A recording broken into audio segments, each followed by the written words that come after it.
Contrôler n'importe quel appareil électronique avec une télécommande infrarouge et une carte Arduino. Dans ce cours, nous allons apprendre comment contrôler les appareils électroniques à l'aide d'une télécommande TV et un Arduino. Nous allons faire quelques exemples par commander des simples LEDs. Comment ça marche? Nous pouvons remarquer que la LED devant la télécommande clignote lorsque nous appuyons sur un bouton. En fait, nous pouvons voir cela qu'à travers une caméra, car il s'agit d'une lumière infrarouge et cette lumière n'est pas visible à l'œil humain. Voilà, comme vous voyez dans le schéma, cette lumière est en effet, il s'agit d'une information binaire que notre capteur va la déchiffrer. C'est ainsi que nous contrôlons les LEDs à partir des boutons de la télécommande. Cela signifie que nous devons d'abord voir les codes hexadécimaux pour chacun de ces boutons. En téléchargeant premièrement l'exemple IR Receive Demo de notre bibliothèque IR Remote, qu'on va la trouver sur Internet. Et en exécutant sur le Serial Monitor, nous appuyerons sur chacun de ces boutons et nous noterons leur code. Pour réaliser cette étape, il faut tout d'abord télécharger la librairie IR Remote que je vais vous laisser le lien dans la description et puis réaliser le premier montage.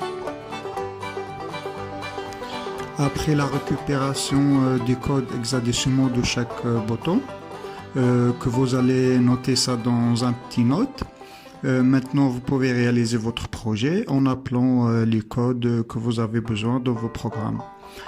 Dans ce simple tutoriel, on va juste avoir besoin de 4 codes pour commander nos 4 LEDs à partir d'un télécommande. Vous pouvez bien sûr faire beaucoup mieux dans vos projets. Le but est juste d'expliquer comment ça fonctionne. Bon, dans ces tutos, on va avoir besoin bien sûr d'une carte Arduino, Nano, Omega, ou comme vous voulez, ou Ono. Selon vos besoins bien sûr.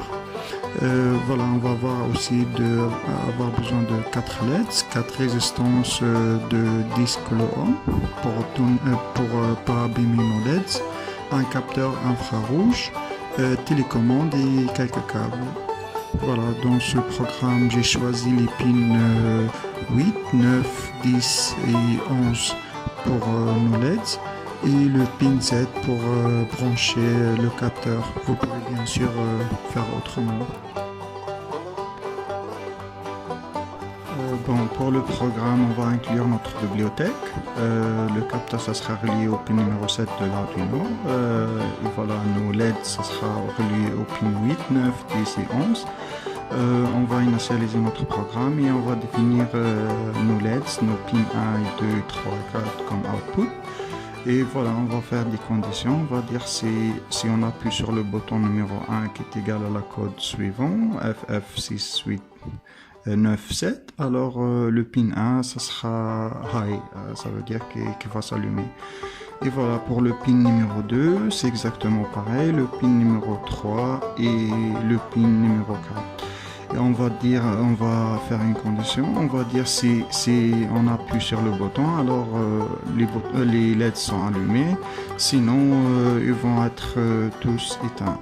Et voilà, on va faire un délai de 100 millisecondes et on va enregistrer notre programme. Et voilà, exécuter le programme et puis le transmettre dans notre Arduino. Puis par la suite réaliser notre câblage Arduino et voilà, transmettre le programme et tester le résultat. Que vous pouvez l'améliorer, bien sûr, ça dépend de vos besoins.